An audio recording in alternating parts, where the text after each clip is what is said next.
Derek with dependable success, motivation, and inspiration back for another exciting video here with my wonderful assistant, Brandi. We're going to answer a bunch of questions that people had relevant to starting a business, running a business, all things business, so you guys can get a backseat kind of view as to our mentality and kind of what we do. So without further ado, we will start answering some questions. All right, are you ready? Mm-hmm. Okay. So, when did your business begin?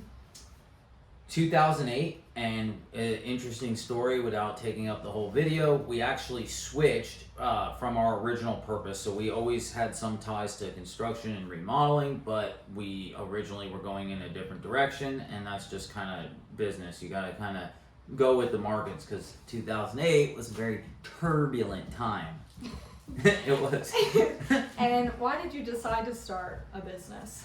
Opportunity and freedom. I never had somebody that I actually worked for that really pushed me to, gave me the opportunity, if you can do more, then not only will I pay you more, but I actually care about your future and lifting you up alongside me. And, I'm sure they're out there. Hell, we're one of them. But I never had one. So it was out of necessity. Good. Okay. What was your first objective when you founded your business? I always like to say freedom, but it was money. I mean, because in the beginning, you quit your job, you're not usually sitting on a pile of cash. And that's a side point we can do in that video we were going to make on fundamentals or 5 things on kind of how to start a business. But you're usually, sometimes when businesses get overfunded, you see this with tech startups, then they go out of business because they're just using investor funding to pay people and, it's going to work out one of these days. So I prefer to start grassroots, meaning you don't have much money, just enough to kind of open, and then you got to make a profit. So the goal is to make money, but hopefully, freedom. So double edged. Gotcha. And are you a company owner who makes use of other professional services? Definitely. Just from a time standpoint and from just a expertise standpoint, it's so much easier. Plus a liability standpoint, and I don't mean that as in somebody's going to get hurt. I mean that as in there's a lot of cost to paying people. So it's nice to be able to use services that you don't do every day and outsource them. Plus you can generally connect with a lot better people than you could afford. So you might not be able to get the best videographer because you're only shooting a video a week, but maybe you could get the best one and pay them for an hour of work and get your video done. So, I think it's a good idea. Okay. And what are the objectives of your business? So definitely freedom, definitely make a profit. And I keep going back to that because, people get confused. Your primary purpose in your business is definitely to make a profit and make money. And for good, for all of our, I'm sure we don't have many of those viewers, but for all the ones that think that's a bad thing, that's a good thing because it takes money to help other people and help your community and stuff like that. Okay. And then why did you decide to start a business in this industry? So it was always a default for me. I started painting with my uncle and my dad, but really where my uncle would call me when I was young, barely a teenager, hey, you want to make some extra money, he would do it on the side. And I always liked that because I was just starting, I think, my job at Publix at the time, and I remember I could go to work with him on one of my days off and make a lot more money quicker than I was at Publix, and I always liked it. So as I went through my life, I always kept the skill with me, hey, if I want to make some extra money, then I can pick up, doing a bathroom or doing something easy. And it was just kind of something I was comfortable with and familiar with. And I think that's also important starting a business. You want to have some practical, real world experience with what you're going to do. So if I were to start a business, what kind of business plan would I need? A good one.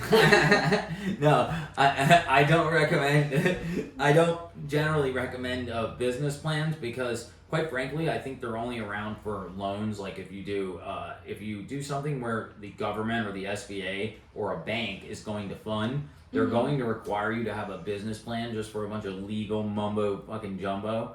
but I don't think it's necessary because you get so caught up in trying to make and develop this perfect plan, and then you start to execute it and you realize, shit, this isn't anything like I thought, and then gas goes up fucking, $2 a gallon, and some psychopath shoots up a school, and like you realize there's so much happening in the market that it changes so quickly that it's like you're better off, you should have a loose plan of like, okay, for us, who are we going to get in our business? Who are we going to get materials from?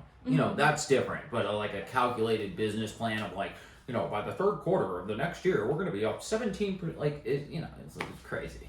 And then how would I achieve business growth quickly? The quantum growth. That's what everybody wants to know. And quite frankly, in the beginning, I think everybody hits quantum growth because if me and you started a business tomorrow, walking dogs, and we get 2 customers, we literally just grew 200%, like that. It gets harder as you get bigger because you can't do that. But I think you do it through commitment and aggressive, meaning aggressively, like I'm not afraid to anything that's legal, moral, and ethical. We'll preface with that, but aggressive, meaning I'm not afraid if we're doing dogs, I'm gonna go to vet clinics, dog parks, like I'm gonna go out there and not just wait for somebody to pick up a phone and call us. I'm gonna go like, hey, we'll walk your dog. Unless he bites her, then we'll kick him off the leash. Then we won't walk them. Yeah, we'll leave him. Okay. And what made you choose your name for your business? This is a good one. You know this story. Revenge. We were working, maybe he'll see this video. We were working for a total asshole who was, he at one point he was a good guy, I'll give him that. And then he got kind of off on drugs and just, really going down the wrong path. Then he started overspending and, hey, you can make hundreds of millions of dollars, and he did, but living like a billionaire ain't gonna work. Got a little cocky. Yeah, and so he ended up losing all his money. His whole life went into shambles, but what really did it for me, I'm not mad at him for that. I'm mad at him because in order to last ditch try and save himself, he started effing his employees. So that would be like this real scenario happened. It would be like me saying, hey, Brandi, I'm going to pay you $100 extra to work Saturday. You say, great. You do it. Then I say on Sunday, here's $50. You're like, well, you say you're going to pay me $100. Oh, yeah, well, it changed. You didn't get the memo? Like, that's literally what was happening. Yeah. And he was just a total asshole. So we went out and did our own thing. Side point, he tried to sue us and just try and make our life miserable. And obviously the good people of Florida and the good courts there realized what an a-hay he was. And, it all worked out, but that was funny. So I said, man, one day I'm going to build a big company and I'm going to use the same name so that hopefully he'll see me. So we're on our way, I hope. And then he sees us nationally. It's like, damn it, that guy. Well, pro tip, don't get cocky. Yeah, no, not in a cocky way, because I'm not really a revengeful person, but that was the truth of why I came up with that exact name. And hell, it's a good name for what we do. So after working for an a-hole of an owner, how would you characterize your culture, working culture, in your business? Opportunistic, caring, wanting to win, trying to push people to do better because I believe in people and I believe in their potential. I think it's important, meaning I think you want to, you have 2 things. We all got to work to make money, but I always say you don't want to do it where you have to dread going in. Really, how many people, I'm sure in your family, my family, how many people are always excited to go to work? It's like nobody. Yeah. And I was like, I really wanted to change that, and I think the way you change it, is by doing those things, helping people and really trying to make them feel part of what we're doing. And quite frankly, it's been going good for us because then you get the best of them in a natural way where they're not feeling like pressured to be somebody they're not. They can actually bring who they truly are to the table without trying to be like just appeasing. Yeah. Like, oh yeah, I can do it, or afraid to say no if it's something they're not comfortable doing. Gotcha. And so do you think that makes your business unique because you have such a good family environment in the work area? Definitely, and it's sad. I mean, because I don't think it's like unique as in hard things to do, but it's unique. I mean, I've worked at other places, you've worked at other places. It's just not common because of the. I don't know why, but I guess people get caught up in like either A, it's all about me, so they're not really interested in like how can you build a life too, and B, I guess because that's what they've experienced, so it's like a perpetual cycle. But I think it's a lot better if you can do it together because it's a team sport.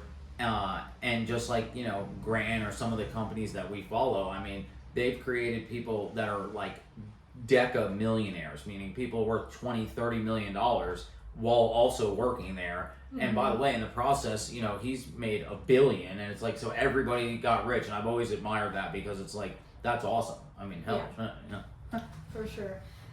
So what characteristics do you want when you hire new people? Your characteristics. No, like, just overall responsible, committed, and I think the rest we can teach.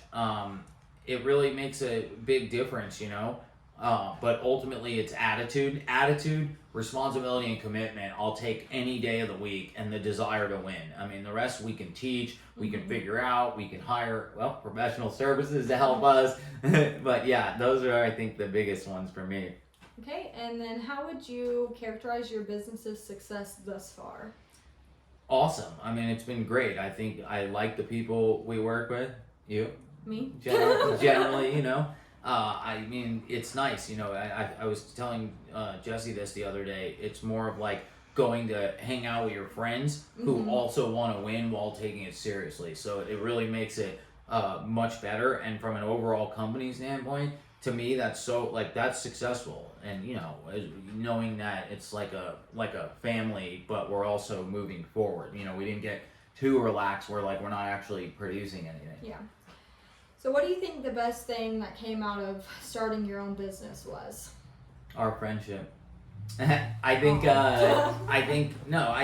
definitely friendship, heated pool. No. Oh my God. The best thing I think so far is the freedom and the ability to actually help others or inspire others, and the wherewithal and the courage to do it. Definitely makes you a different person, because even since you've been with us, you've seen there's definitely different cycles where some it's like everything's going good, money's rolling in, and then others it's like everything's still going good, but we got to push a lot of money back out, and it's just more nerve-wracking. And one of the things that makes us successful is knowing that we have the right team to do it. So even when I'm worried, I at least know we're going to make it and we're going to be in the right direction because we have the right team where, Jesse's out there committed.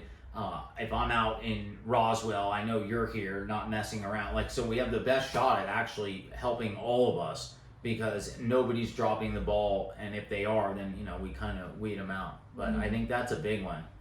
Well, those were all the questions that I had for you. Thanks for taking the time to answer them. God, I could answer 1,000,000 of them. I got so much knowledge. I need to grow a knowledge beer. Okay. But awesome. Okay, well, be sure to like and subscribe to our channel. Follow us on Facebook, and we're at Dependable Success, Motivation, and Inspiration. We will see you guys next week for another video, and check out our Facebook group because that's where we post more weekly updates. Have a good one. Bye.